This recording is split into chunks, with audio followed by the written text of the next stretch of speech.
દર્શક મિત્રો, કહેવામાં તો આપણા ખેડૂતને જગતનો તાજ કહીએ છીએ, પરંતુ આ ખેડૂત બાપડોને બિચારો બન્યો છે. અરે આત્મહત્યા કરવા સુધીના પગલાં ભરે છે. કારણ છે ખેતીનો ખર્ચ, ઉત્પાદન સામે મળતું નથી. આ સંજોગો ઊભા થયા છે યોગ્ય માર્ગદર્શનના અભાવે. જે જરૂરી બિયારણ અને ખાતર અને માર્ગદર્શન મળવું જોઈએ ખેડૂતને મળતું નથી. આ ખેડૂતનો એક તારણહાર સૌરાષ્ટ્રના એક ગામડામાં વર્ષો પહેલાં જન્મી ચૂક્યો હતો. એક સમય આવ્યો ત્યારે આ તારણહારને એક વિચાર આવ્યો કે ખેડૂતોને એક છત નીચે ખેતી ઉપયોગી વસ્તુઓ મળે, સાધન સામગ્રી મળે અને સમાધાન પણ મળે. આ વિચારને તેમણે મૂર્તિમંત કર્યો અને ચેમ્પિયન એગ્રો લિમિટેડની સ્થાપના થઈ. આપણે મળીશું આ કંપનીના ચેરમેન અને એમડી ધીરુભાઈ પટેલને. ધીરુભાઈ, વીટીવીના કાર્યક્રમમાં આપનું સ્વાગત કરું છું. Thank you. ધીરુભાઈ, ખૂબ એટલા માટે આનંદ થાય છે કે વ્યવસાય તમે માત્ર કર્યો છે, આ વ્યવસાયથી ઘણી બધી સમસ્યાનો ઉકેલ છે અને આગામી દિવસોમાં જે હરિયાળી ક્રાંતિ થનાર છે એના પાયા ન ખબર પડતા તમે નાખ્યા છે. ચેમ્પિયન એગ્રોનો જે વિચાર છે એ કયા સંજોગોમાં આવ્યો હતો અને એ દિવસોની વાત અમને સ્ટડી કરતા સામે ખ્યાલ આવ્યો કે સારું ક્વોલિટી ઇનપુટ નથી મળતું, આઉટપુટ નથી મળતું, ખોટા ખર્ચા વધે છે, કોઈ ગાઈડન્સ નથી મળતું. તો એવું ખેડૂતને આપણે શું દઈએ કે એક જગ્યાએથી જ બધી વસ્તુ મળે. તો અમે એનો એક કોન્સેપ્ટ બનાવ્યો, એનો આખો પાયલોટ પ્રોજેક્ટ કર્યો. 5 વર્ષ સુધી એના ઉપર અમે સ્ટડી કર્યું કે કેવી રીતે આને ઇમ્પ્લિમેન્ટ કરશું, કેવી રીતે હલાવશું. કારણ કે અમે તો અલગ અલગ લોકેશનમાં છીએ, તો ત્યાં કોણ બેસશે, પ્રોફેશનલી મેનેજ કરવું પડશે, કોકને જ આપણો બિઝનેસ કોઈને જ બેસાડવો પડશે ને, અમે તો નથી બેસી શકવાના. તો એની સિસ્ટમ તો અમે 5 વર્ષ સુધી એમાં અભ્યાસ કર્યો અને એક રિપોર્ટ બનાવ્યો અને અમે 2005થી ચાલુ કર્યું પાયલોટ પ્રોજેક્ટ તરીકે. 10 સેન્ટર કર્યા હતા. આજે સારો એવો રિસ્પોન્સ છે, સક્સેસ છે. તો અમે આગળ ધીરુભાઈ, તમે ધરતીપુત્ર છો, કોઈ વ્યવસાયિક બીજો હોત, બીજા કોઈ ઉદ્યોગ ગૃહે કદાચ આ કર્યું હોત તો એને સફળતા કદાચ મળી હોત, કારણ કે વિપુલ તકો છે. પરંતુ ખેડૂતોની સમસ્યાનો અંત ના આવ્યો હોત અને તેથી જ કદાચ તમે 5 વર્ષનો સમયગાળો લીધો હતો જે ખેડૂતના હિત માટે હતો. બરાબર. તો એ અગત્યની વાત છે. તો એ 5 વર્ષમાં કયા પ્રકારનું આયોજન કર્યું હતું અને કઈ કઈ બાબતો કાળજી લીધી? ખેતી અને ખેડૂત હારે બિઝનેસ કરવા માટે તો ખેડૂતને તમારે સમજવા પડે. એ જે અમે પોતે જ ખેડૂત છીએ, તો ખેડૂતને સમજવામાં અમને મુશ્કેલી નથી. આજે કોઈ મોટી કંપની આવી છે તો એ પ્રોફેશનલી મેનેજ, ઘણી બધી કંપની છે પ્રોફેશનલી મેનેજ, તો એના પ્રોફેશનલ જે બધા છે ખેડૂતને સમજી નથી શકતા, એની પાસેથી કામ નથી કરાવી શકવાના. એ લોકો ટાઈ પહેરીને જાય તો ખેડૂત એના ઉપર વિશ્વાસ નહીં મૂકે. અમે અમારા સ્ટાફને એવી ટ્રેનિંગ આપીએ છીએ કે ભાઈ ખેડૂતના દીકરા થઈને તમે જાઓ, એ નીચે બેઠો હોય તો નીચે બેસો, એ બીડી પીવે છે તો તમે એની યારે બીડી પીવો, તમે નથી પીતા તો તેમ છતાંય પીવો. તો એની મેન્ટાલિટી, એને અપનાપણ જે કહેવાય ને કે આ આપણા છે એવું તમે વાતાવરણ ઊભું કરો તો તમે સક્સેસફુલ જાઓ છો. એવું નથી કે મોટી કંપની આવી તો એ સક્સેસ જ થશે. બિલકુલ. બહુ સીધી વાત છે કે વિમાનોમાં ઉડનારા લોકો ન સમજી શકે જમીનના માણસને, જમીન સાથે જેના તરબો છે એ સમજી શકે. તમે આ વિચાર એટલા માટે આવ્યો હતો કે તમે સમજી શક્યા હતા. તો ફરી એકવાર થોડું સાદી ભાષામાં, સરળ ભાષામાં સમજવું હતું કે મોલ કલ્ચર જે આવ્યું આપણા દેશમાં, ગુજરાતમાં, તો એગ્રોમોલ એટલે બહુ પહેલી વાર લોકો નામ સાંભળે. બરાબર. તો એગ્રોમોલ એટલે શું, તમે સમજાવો. એગ્રોમોલ એટલે અમે આ વિચાર અમને 1990થી આવ્યો કે ભાઈ agriculture related one stop solution, એક જ જગ્યાથી બધી વસ્તુ. આજે માર્કેટ કઈ ટાઈપનું હતું કે ભાઈ સીડ લેવું હોય તો ખેડૂત અલગ જગ્યાએ, પેસ્ટિસાઇડનું માર્કેટ અલગ જગ્યાએ, મશીનરીનું માર્કેટ અલગ જગ્યાએ, ફાઇનાન્સ લેવું છે તો એને બેંકમાં ધક્કા ખાવા પડે છે. એ બધું કર્યા પછી ગાઈડન્સ દેવાવાળું તો કે માર્કેટ જ નથી. બિલકુલ, એ તો છે જ નહીં. બરોબર. પેસ્ટિસાઇડ કે સીડ વાળા છે તો એને એ લોકો 10 કે 12 ધોરણ ભણે અને બિઝનેસ કરીને બેસી જાય. એટલે એનો મતલબ એવો નથી કે આપણે કેમ આપણે બીમાર પડી તો પહેલાં આપણે ડૉક્ટર પાસે જાય છીએ, પછી મેડિકલે દવા લેવા જાય છે. તો એ સિસ્ટમ જ નહોતી કે આ જે આ પ્લાન્ટ છે તો એમાંય જીવ છે, તો આપણે એને કાંઈ રોગ છે તો એને દવા આપવી છે, તો એમને આપી દઈએ તો એનું રિએક્શન આવે અથવા તો એ મરી જાય છે. તો આજ સુધી એવું થતું. તો અમે એવું agri business centre plus clinic, અમે ત્યાં દરેક સ્ટોર ઉપર 10 માણસનો સ્ટાફ છે, એ બધા એગ્રીકલ્ચર બેઝ છે કે ખેડૂત કોઈ પણ કમ્પ્લેન કરે તો પહેલાં ખેતર ઉપર જાય, નિદાન કરે, કયો રોગ છે, કઈ દવા આપવાની છે, ત્યાર પછી જ એને દવા આપે છે. એટલે ક્વોલિફાઈડ સ્ટાફ છે ત્યાં અને જે ગુણવત્તાવાળી ચીજવસ્તુઓ છે એ ત્યાં સંગમ છે એક જગ્યાએ વન સ્ટોપ સોલ્યુશન, બધી વસ્તુ, ઇનપુટ, બિયારણ, ખાતર, દવા, દાંતેડાથી ટ્રેક્ટર સુધીની બધી વસ્તુ ત્યાં મળે, ફાઇનાન્સ પણ મળે અને ગાઈડન્સ પણ મળે. તમે ધીરુભાઈ કીધું એ પ્રમાણે સમજી શકાય એવી વાત છે, સરળ વાત છે, ખેડૂતો કદાચ વધારે સમજી શકશે. પરંતુ જો દરેક વર્ગને સમજવું હોય તો જ્યારે ચેમ્પિયન એગ્રોનો વિચાર નહોતો આવ્યો, એ પહેલા જે ખેડૂતોની સમસ્યા હતી એ તમે થોડી કોસ્ટ વધતી હતી. ખેડૂતોને શું થતું હતું કે આજે એ લોકોને ટેકનિકલ કોઈ વસ્તુ નથી ખબર. કોઈ પણ રોગ આવે છે તો એ દવાની દુકાને જઈને કમ્પ્લેન કરે છે કે ભાઈ મારે કોટનમાં, મારા કપાસમાં લાલ પાંદડા થયા છે, પીળા પાંદડા થયા છે, કે આ ટાઈપની એમાં જંતુનાશક છે, કે આ ટાઈપની ઈયળ છે. રોગના નામ પણ નહોતા. હા, એને તો આજે એ દવાની દુકાન વાળો જેમાં વધારે પ્રોફિટ મળે છે, જેનું સેલ્સ કરવું છે, એ ડબલું આપે છે. એ ખેડૂતો એની ઉપર છંટકાવ કરે છે, એનું કોઈ રિઝલ્ટ નથી મળતું, પાછો આવે છે, પછી બીજું ડબલું આપે. એટલે ખેડૂત ઉપર કોસ્ટ વધતી હતી. બરોબર, ઇન્કમ જે આવવાની છે એ જ આવવાની છે, આવવાની કઈ શ્યોરિટી નથી. કારણ કે ખોટી દવાથી છાંટવાથી મરી પણ જાય છોડ. તો એ કોસ્ટ વધતી હતી, ઇન્કમ આવતી નહોતી. તો મેન અમારો ફોકસ છે કોસ્ટ ઓફ કલ્ટિવેશન કેમ ઓછી આવે, ઉત્પાદન કેમ વધે, સારી ગુણવત્તાનું ઉત્પાદન કેમ આવે, એની ઉપર અમે વર્ક કરીએ. ધીરુભાઈ, તમે બહુ અગત્યની વાત કરી. આર્થિક નુકસાન તો ખેડૂતને 100%, કારણ કે સીધી વાત હતી જ્યાં વધારે કમિશન મળે એ દવા બિયારણનું વેચાણ અને એ લોકોને ઉપરથી હોય કંપની વાળા ટાર્ગેટ આપ્યો કે આટલું સેલ કરો તમે સિંગાપુરની ટૂર આપશું, આટલું સેલ કરો તો વધારેનું કમિશન આપશું. એટલે એને સિંગાપુરની ટૂર દેખાતી હોય કે મારે આટલા લીટર દવા ગમે એમ કરીને. એના ગ્રાહક વર્ગ છે એ લિમિટેડ છે. આજે એની પાસે 50 ખેડૂત હોય અને 500 લીટર દવા આપી તો એ 50 ખેડૂતની ઉપર જ નાખશે. જ્યારે અમે અમારા સ્ટાફને એમ કહી તમે ખેડૂતોની કોસ્ટ નો વધારો, તમે એકરેજ વધારો. કે તમારી પાસે 50 ખેડૂત છે, 50 ખેડૂતની પાસે 5-5 એકર છે, તો તમે એ એકરેજ વધારી દો. બિલકુલ. ધીરુભાઈ, મેં અગત્યની એક બાબત એ નોંધી છે, ખેડૂતોને નુકસાન થતું હતું એ તો ખરેખર પોસાય એવી જ વાત નહોતી, કારણ કે ક્યાંક ખેડૂતો આત્મહત્યા કરવા તરફ વળ્યા હતા. બીજા રાજ્યની જેમ ગુજરાતમાં પણ એક પ્રમાણ વધી રહ્યું હતું. પણ મહત્વની બાબત જે જમીનને નુકસાન થતું હતું, જમીનની ફળદ્રુપતાની જે વાત હતી, ક્વોલિટી બગડે છે. આજે જમીન એટલી બધી હદે ખરાબ થઈ ગઈ છે કે રાસાયણિક ખાતરો, દવા, એટલે અમે હળવે ઓર્ગેનિક ઉપર પણ ખેડૂતોને લઈ જઈએ છીએ. નવા ક્રોપ આપીએ છીએ. આજે ખેડૂતો કોટન ને ગ્રાઉન્ડ ને, સૌરાષ્ટ્રમાં જોવો તો કપાસ અને મગફળી ને ઘઉં, બીજી કોઈ વસ્તુ તો અમે આજે હોર્ટિકલ્ચર ક્રોપમાં પણ આપીએ છીએ કે દાડમ વવરાવીએ છીએ, બેબીકોર્ન વવરાવીએ છીએ. સાઉથ ગુજરાતમાં જોવો તો અમે બનાનાના કોન્ટ્રાક્ટ, ખેડૂતોને કોન્ટ્રાક્ટ ફાર્મિંગ કરાવીએ છીએ, ઇનપુટ આપીએ, આઉટપુટ પણ અમે બાય બેક લઈએ છીએ. તો નવા ક્રોપ આપીએ છીએ.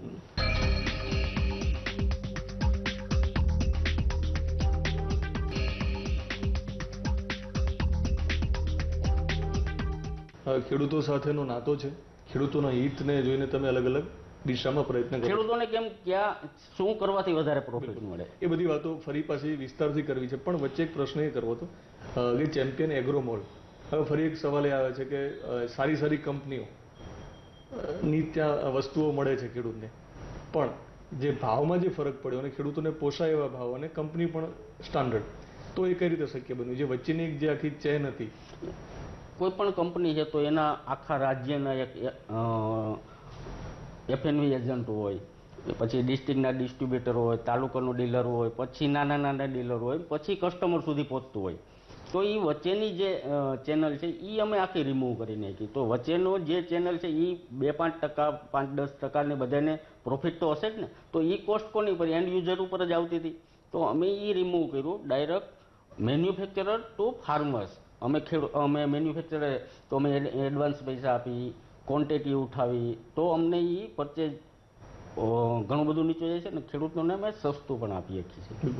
ધીરુભાઈ, 2005થી લઈને અત્યાર સુધીની વાત કરીએ, આપણા સેન્ટરો પણ ઘણા બધા છે, તમે વાત કરી પ્રમાણે પરિણામો તમે કેવા જોયા છે? ખાસ કરીને ખેડૂતોના સમૃદ્ધિની વાત કરીએ તો ખેતીના 100% ફાયદો છે ખેડૂતોને. આજે ખેડૂતને નવું જનરેશન છે તો નવી ટેકનોલોજી અપનાવે છે, નવા ક્રોપ અપનાવે છે, અને એ લોકો પણ હવે કેલ્ક્યુલેશન કરતા છે કે આપણે કેટલો ખર્ચો કરીએ છીએ ને આમાં કેટલું ઉત્પાદન છે. જ્યારે પહેલાં શું હતું કે કોઈ ગણતરી નહોતી કે આપણે હું ઉત્પાદન આવશે અને હું ખર્ચો કરીએ છીએ. આજની તારીખમાં ખેડૂત ઉત્પાદન કરે પણ એનો ભાવ એ નક્કી નથી કરી શકતો, એ માર્કેટ નક્કી કરે. આજે કોઈ પણ વસ્તુ નહીં તો તમે બનાવો, તમારે ફેક્ટરી હોય તો સપોઝ મેં પમ્પ્સ બનાવ્યો તો પમ્પ્સનો હું ભાવ ફિક્સ કરું છું કે ભાઈ મારે આ રેટ જ વેચવો છે. જ્યારે ખેડૂત નથી કરી શકતા, તો ખેડૂતોને પ્રોફિટ વધારો ક્યાં વધારી શકતો, એની કોસ્ટ કેમ ડાઉન થાય તો જ ખેડૂતોને પ્રોફિટ મળશે. આજે એને નથી ખબર હોતી કે મારું ઉત્પાદન આવ્યા પછી મને કેટલા પૈસા મળશે, તો એને નથી ખબર હોતી. બિલકુલ. તો અમે એને એ ખબર પડવા માટે અમે ડે ટુ ડે એને યાર્ડના ભાવ મોકલી છીએ, વેધરના કેવા ફેરફાર થશે એ પણ અમે એને ઇન્ફોર્મ કરીએ છીએ. તો એનાથી ઘણો બધો ફાયદો ખેડૂતો. ધીરુભાઈ, આ વાત તો આગળ વધારવી જ છે, ઘણી બધી વાતો મહત્વની કરવી છે, પણ તમે જ્યારે પંપનો ઉલ્લેખ કર્યો છે તો થોડુંક ભૂતકાળમાં એટલા માટે જવું છે કે ચેમ્પિયન એગ્રોનો જે વિચાર છે એ એમનેમ તો નહોતો આવ્યો, ખેડૂતોનો જૂનો નાતો હતો.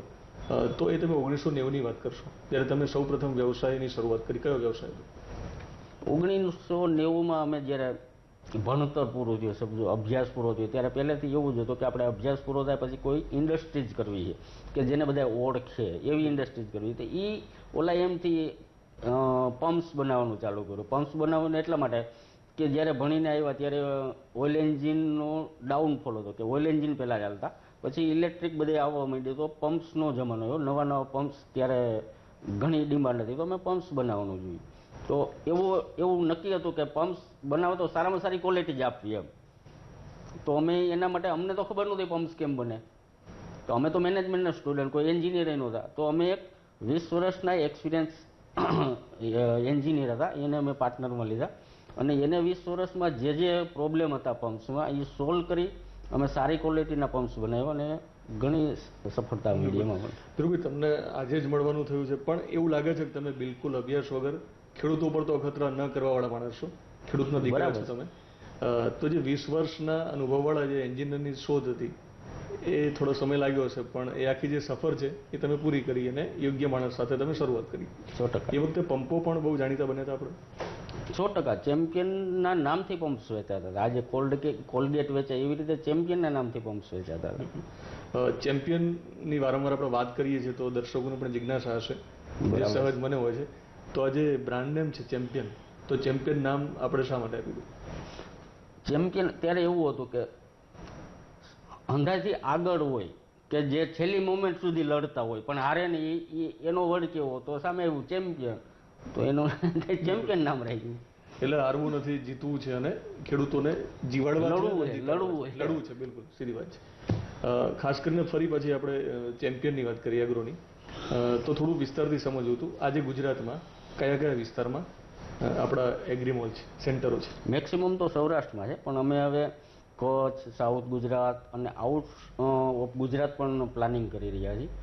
નોર્થ સાઈડ અમે દિલ્હી ઓફિસ પણ ચાલુ કરી દીધી છે, એના માટે ત્યાં 10 માણસનો સ્ટાફ પણ છે. પણ અત્યારે એ લોકો ફ્રૂટ એન્ડ વેજીટેબલનું માર્કેટિંગ અહીંથી અમે ત્યાં મોકલી છે, ત્યાંનું ફ્રૂટ એન્ડ વેજીટેબલ અહીંયા આવે છે, એ ટાઈપનું આખું ઓફિસ ચાલુ થઈ ગઈ છે. પણ નજીકના આવતા એપ્રિલ પછી અમે પંજાબ, હરિયાણા, રાજસ્થાન એ સાઈડે સ્ટોર કરવાનું પ્લાનિંગ છે. બિલકુલ. સમયનો જે ગાળો છે, બદલાતા સમય સાથે થોડા વિચારો પણ બદલાય, જે છે એનાથી વધારે સારું કરવાનો પ્રયત્ન. તો ભવિષ્યમાં ટૂંકમાં એગ્રોમોલમાં કઈ કઈ નવી બાબતો તમે ઉમેરો કરવાના છો? એની અંદર તો ઘણું બધું થઈ શકે એમ છે, પણ અમે એગ્રીકલ્ચર બેઝ જ રાખવા માંગીએ. બાકી તો ત્યાં ટીવી પણ વેચાય, ફ્રીજ પણ વેચાય, પણ અમે અમારી બીજી લાઈન એગ્રીકલ્ચરની અંદર જ અમે કામ કરવા માંગીએ. અમારું જે ફ્યુચર પ્લાન છે, તો અમે એગ્રીકલ્ચર આઉટપુટ છે, તો એનું વેલ્યુ એડિશન કેમ થાય, એનું જે બગાડ છે ખેતીનું, આજે ફ્રૂટ એન્ડ વેજીટેબલ પેરિસેબલ આઇટમ છે એનો બગાડ કેમ અટકે, તો એના માટે કોલ્ડ સ્ટોરેજની ચેન, વેરહાઉસની ચેન. કારણ કે એમાં શું થાય છે કે ઉત્પાદન જ્યારે આવે ત્યારે એક હારે આવવાનું છે, તો ખેડૂતોનું ઉત્પાદન આવ્યું તો એ સ્ટોક જે માર્કેટમાં આવે તો ભાવ મળતા નથી ખેડૂતોને, ત્યારે ભાવ ડાઉન થઈ જાય છે. તો અમે એના માટે સ્ટોરેજ કે હોલ્ડ કરી શકીએ, ખેડૂતોને હોલ્ડ કરાવીએ, આપણે પણ હોલ્ડ કરીએ, તો માર્કેટમાં ડિમાન્ડ હોય એમ જ સપ્લાય થાય, એ કારે નાખવું ન પડે. તો એ અમારું પ્લાનિંગ છે કે ફ્યુચરમાં કે કોલ્ડ સ્ટોરેજ. તમારા પ્રયત્નથી 100% ખેડૂતો સુખી થવાના છે, આવક વધવાની છે, ઉત્પાદન વધવાનું છે, એટલે એનું એક સમાધાન પણ તમે શોધી રહ્યા છો કે બગાડ ના થાય. તો ખેડૂતોને એટલે ક્યાં સુધી રાહ જોવી પડશે એ તમે જ્યારે તમારો વિચાર? કારણ કે ઘણો બધો મોટો પ્રોજેક્ટ છે અને ઘણી બધો એમાં આવતા 5 વર્ષમાં અમારા બધા પ્લાનિંગ છે. બિલકુલ. એક બીજી વચ્ચે તમે જે વાત કરી હતી, પંપ બનાવતા હતા, આજે આપણો મોલ છે, તો બીજી કઈ કઈ આપણે પ્રોડક્ટ બનાવીએ છીએ જે ખેડૂતોને ઉપયોગી છે? ઇનપુટમાં જોઈએ તો અમે સીડ પણ બનાવીએ છીએ, અમારી બ્રાન્ડના આવે છે, મગફળીના અને ઘઉંના. કેટલ ફીડ છે અમારી બ્રાન્ડમાં છે, અને પંપ છે. આસ્તે આસ્તે અમારી બ્રાન્ડિંગનું ખેડૂતોને કેમ સસ્તું મળે અને સારી ક્વોલિટી મળે છે અમારા પ્લાનિંગ એ પણ.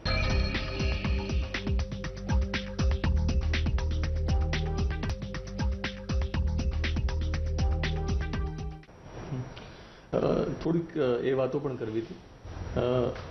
કોઈ પણ વ્યક્તિ હોય તો એક એના આદર્શ હોઈ શકે, કોઈક વિચાર આદર્શ હોઈ શકે. તો તમારા આદર્શ કોણ છે? આજે તમે ઘણા બધાના આદર્શ હોઈ શકો, પણ તમારા આદર્શને સવાલ આવે તો એ મારો માતા પિતા આદેશ છે, ઘણા સારા વિચારો આપ્યા છે, તો એના હિસાબેથી આ બધું થાય છે. બિલકુલ. એક તમારા અભ્યાસની એક વાત કરવી હતી. તમે ક્યાં સુધી અભ્યાસ કર્યો છે? મેં આમ તો મેનેજમેન્ટનું કર્યું, બીકોમ અને MBA કરેલું છે. તો મેનેજમેન્ટ લાઈનના હતા તો કંઈક નવું વિચારવાના ઘણા બધા આઈડિયા આવતા, તો આ ટાઈપનું નવું કરતા જાય છે, માર્કેટને આપતા જાય છે. એટલે ખેડૂત પુત્ર તો હતા, પણ મેનેજમેન્ટનો અભ્યાસક્રમ અહીંયા તમને કામ લાગ્યો હશે. બરાબર, 100%. સફળ કદાચ તમે એટલા માટે જ રહ્યા છો. ખાસ કરીને શોખ, કોઈ દરેક વ્યક્તિને એક શોખ હોય, એને જે ફુરસદનો સમય મળે અથવા તો કામની જોડે જોડે. આમ તો એવો કોઈ બાકી વિચારવાનો શોખ છે, નવું વિચારી નવું કેમ માર્કેટને આપી શકીએ એના માટેનો શોખ છે. બિલકુલ. સામાજિક પ્રવૃત્તિની વાત આવે, આમ જુઓ તો બહુ મોટી પ્રવૃત્તિ તમે વ્યવસાયના માધ્યમથી કરી રહ્યા છો, પણ બીજી કઈ ગમતી પ્રવૃત્તિ છે તમને, સામાજિક પ્રવૃત્તિ? સારું, સમાજને કંઈક સારું આપવું, એવી એક સામાજિક પ્રવૃત્તિ જ કહેવાય. બાકી તો કોઈ એવી પ્રવૃત્તિ નથી કરતા કે સમાજને. અમે ખેડૂતોને સોશિયલ જે ઓલું કંઈ સોશિયલ શું લે, તો અમે ખેડૂતોને ટ્રેન કરી છીએ, નવી વસ્તુ આપી છીએ. અમે જે સર્વિસીસ આપી એના કોઈ પૈસા નથી લેતા. તો એ એક પ્રવૃત્તિ જ છે સામાજિક. તમે ટ્રેનિંગની જે વારંવાર વાત કરો છો, એનો પ્રશ્ન એટલા માટે થાય છે કે વર્ષોથી યુનિવર્સિટી ગુજરાતમાં છે, સંશોધનો થાય છે, અખતરાઓ લેવાય છે, ક્યાંક પ્રેસ નોટ આવે સરકારીને, છપાય પણ છે, પણ ખેડૂતના ઘર સુધી સંશોધન છે ને ખેડૂત સુધી પહોંચતું નથી. આજે યુનિવર્સિટી સંશોધન કરીને ત્યાં રહીએ છે, એને મેન્યુફેક્ચરિંગ પ્રોસેસમાં લઈ આવવું પડે તો એ ખેડૂત સુધી પહોંચશે. અને હવે બધું આવે છે, એવું નથી કે સંશોધન કરીને એને મેન્યુફેક્ચરિંગ પ્રોસેસ. તમે જે ટ્રેનિંગ આપો છો એ થોડી સમજવી હતી, કઈ રીતે ખેડૂતોને ટ્રેનિંગ આપો છો? અથવા ખેડૂતોને ટ્રેનિંગ લેવી હોય તો શું કરવું? જ્યાં અમારા દરેક સેન્ટરો પર સ્ટાફ છે, તો ગામડાઓમાં નાઇટ મિટિંગો હોય ને એના ટાર્ગેટ જ હોય છે કે તમારે મંથલી આટલી મિટિંગો કરવાની, ગામડાની અંદર જવાનું, ખેડૂતોને ભેગા કરવાના અને ગાઈડ કરવાના, એક હોમલી રિલેશનથી કામ કરવાનું છે. તો ખેડૂતના સતત કોન્ટેક્ટમાં જ છે અમારો સ્ટાફ, અને એ લોકો ત્યાંથી જ એને ગાઈડ કરે છે. એ લોકોની લેવલ બારની કોઈ વસ્તુ તો અમે એના ઉપર પણ ડૉક્ટરો બેસાડેલા છે, એ લોકો પણ મિટિંગોમાં જતા હોય છે પિરિયોડિકલી. ધ્રુવભાઈ, તમે સ્ટાફ જોડે પણ બેસતા હશો, તમારો પ્રત્યક્ષ અનુભવ હશે. આ બધી પ્રક્રિયાને લઈને કેટલો ફાયદો મળી રહ્યો છે? પ્રતિસાદ ખેડૂતોને કેવો મળી રહ્યો છે? બહુ સારામાં સારું. એ તો તમે ખેડૂતને પૂછશો તો ખ્યાલ આવશે ને. તમે માર્કેટમાં જઈને ચેમ્પિયન વિશે ખેડૂતોને પૂછશો તો ખ્યાલ આવશે. અમે તો કહેશું જ સારો જ છે, પણ ના 100% ખેડૂતોને ફાયદો થાય છે. એક ટાર્ગેટની વાત હોય છે, વ્યવસાય હોય એટલે એક ટાર્ગેટ હોય. તો ભવિષ્યમાં તમે સ્વપ્ન તો જોયું હતું ખેડૂતોના હિતમાં, તો આગામી દિવસોમાં શું ટાર્ગેટ છે તમારો? અમારા આમ તો પહેલેથી ટાર્ગેટ છે કે 400 આવા સ્ટોર કરવા, એમાં 100 સ્ટોર ગુજરાત અને 300 સ્ટોર આઉટ ઓફ ગુજરાત, એવું અમારું પ્લાનિંગ છે. પ્લસ બેકએન્ડમાં છે તો આઉટપુટ છે એનું કોલ્ડ સ્ટોરેજની ચેન, વેરહાઉસની ચેન, એટલે ખેડૂતોને ઇનપુટ આઉટપુટ કેમ ક્યાં વેલ્યુ એડિશન થાય ને કેમ ખેડૂતને પૈસા મળે. એવું નથી કે અમે NGO છે, કંપની પણ કમાય છે, પણ જે વચ્ચેની લેયર છે એને અમે કટ કરીને કમાય છે. ખેડૂતોને અમે સસ્તું આપી શકીએ છીએ, વધારે પૈસા આપી શકીએ છીએ, વધારે આઉટપુટ જે લઈ તો અમે માર્કેટ રેટથી નહીં, અમે પ્રીમિયમ આપીને ખેડૂત પાસેથી લઈએ છીએ. ધ્રુવ, તમે જે વેરહાઉસની વાત કરી, કોલ્ડ સ્ટોરેજની વાત કરી, એ થોડું વધારે સમજવું જરૂરી છે. એગ્રો મોલમાં ખેડૂત જાય એટલે એને ખ્યાલ આવી ગયો છે કે વચ્ચેનું જે આખી જે પ્રક્રિયા હતી, કમિશનની જે વાત હતી, એને તમે તોડી નાખી છે. તો એની થોડી કોલ્ડ સ્ટોરેજની વાત કરો કે ત્યાં આખી પ્રક્રિયા કઈ રીતે? કોલ્ડ સ્ટોરેજ એટલે અમુક વસ્તુ છે, આ જે કેરી છે, લીંબુ છે, સફરજન છે, તો એને સાચવવું હોય તો એને કુલિંગની અંદર તમારે રાખવું પડે, તો એની 3-4 મહિના લાઈફ એ સાચવી શકો. તમે ખુલ્લામાં એ 15 દિવસની અંદર બગડી જાય. કોલ્ડ સ્ટોરેજ તો છે ગુજરાતમાં, પણ આપણા કોલ્ડ સ્ટોરેજ, આપણા વેરહાઉસ કેવા હશે? એ ટેકનોલોજીકલ હશે. જે આજે કોલ્ડ સ્ટોરેજ છે, જે આ સફરજન તમારે હોલ્ડ કરવો હોય તો એને એમાં સીએ કોલ્ડ સ્ટોરેજ જોઈએ, તો એ એવા કોલ્ડ સ્ટોરેજ નથી. બિલકુલ.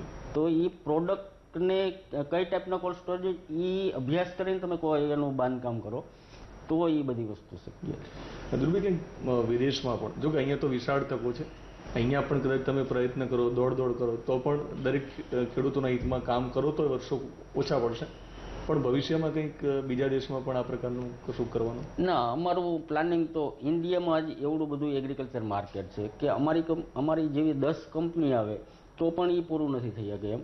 અને 70% ઇન્ડિયામાં પબ્લિક એગ્રીકલ્ચર ઉપર છે. બાકી તો આજે ઘણી કંપનીઓ આફ્રિકામાં ખેતીના ઓલા કરવા જાય છે. અમને આફ્રિકા જોઈએ એવા અમે પ્લાનિંગ, પણ અહીંયા જ એવડું મોટું માર્કેટ છે તો બહાર જવાની જરૂર જ નથી. બિલકુલ. ધ્રુવભાઈ, જે યુવાનો ઉદ્યોગની શરૂઆત કરી ચૂક્યા છે અથવા તો ઉદ્યોગ કરવાનો વિચાર કરે છે, એમની પણ એક નજર ક્યાંક ને ક્યાંક ફરતી હશે, કોઈ એવા આદર્શને શોધતા હશે, તો એમને તમારા તરફથી એક મેસેજ આપવાનો હોય તો શું મેસેજ હશે? નવા એન્ટરપ્રિન્યોરની તમે વાત કરો તો એને એક સમુદાયને લાભ થાય એવું કંઈક વિચારીને એવું કંઈક બિઝનેસ કરે કે જે સોસાયટીને લાભ થાય. થોડુંક સાહસ કરવું પડે અને મહેનત કરવી પડે તો મારું એવી ઓલી છે કે થોડુંક સમુદાયને ફાયદો થાય એવું કંઈક વિચારે તો 100% સફળતા મળે. ધીરુભાઈ, તમારી જે પ્રવૃત્તિ સેવકીય એટલા માટે શબ્દ વાપરીશ કે વ્યવસાયની સાથે સાથે ખાસ કરીને દેશને અને ખેડૂતોને ફાયદો થઈ રહ્યો છે, ત્યારે બધાએ નોંધ લીધી હશે, સમગ્ર વિશ્વનું ધ્યાન હશે આના ઉપર, આપણે એવું માની લઈએ છીએ. તો એવોર્ડની વાત કરીએ તો તમને કયા કયા એવોર્ડ મળ્યા છે? અમને ઇમર્જિંગ ઇન્ડિયા એવોર્ડની 2 કેટેગરીમાં એવોર્ડ મળ્યા, જે કે એ આઈસીઆઈસી બેંક, ક્રિસિલ અને TV18 એ 3 લોકો કરીને એન્યુઅલી આવા એવોર્ડ ફંક્શન કરે કે જેને સારું કામ કર્યું હોય, સારી કંપની હોય, એટલે અલગ અલગ કેટેગરીમાં અલગ અલગ એવોર્ડ આપતા હોય છે. તો અમને એ emerging India award, most social responsible company અને મિડકોપ ઓફ ધ યર એવા 2 કેટેગરીના એવોર્ડ મળ્યા છે. એ ઉપરાંત એક એશિયા પેસિફિક એવોર્ડ છે એ પણ મળેલો છે, ઉદ્યોગ રત્ન એવોર્ડ પણ મળેલો છે, લાઈફ ટાઈમ અચીવમેન્ટ એવોર્ડ મળેલો. અમે તો એમ કહે છે કે અમારે હજી ઘણું બધું એચીવ કરવાનું, પણ તેમ છતાં એમને એવોર્ડ આપી દીધો છે. ધીરુભાઈ, તમે સમય આપ્યો, અમારી સાથે વાતચીત કરી, થેન્ક યુ. એ બદલ આપનો ખૂબ ખૂબ આભાર. અમારી સમગ્ર ટીમ તરફથી શુભકામના કે તમે આગામી દિવસોમાં ખેડૂતોના હિતમાં કામ કરતા રહો અને સફળ રહો. દર્શક મિત્રો, ધીરુભાઈએ ખેડૂતોની સમસ્યાનો અંત આણ્યો છે, ખેડૂતોને સમૃદ્ધ બનાવ્યા છે, એક ઇતિહાસ રચાઈ રહ્યો છે. આગામી દિવસોમાં એટલે કે ભવિષ્યમાં ધીરુભાઈને હરિયાળી ક્રાંતિના પ્રણેતા કહેવામાં આવશે. આવતા સપ્તાહે અન્ય ઉદ્યોગ સાહસિકને મળીશું. ત્યાં સુધી રજા આપશો. નમસ્કાર.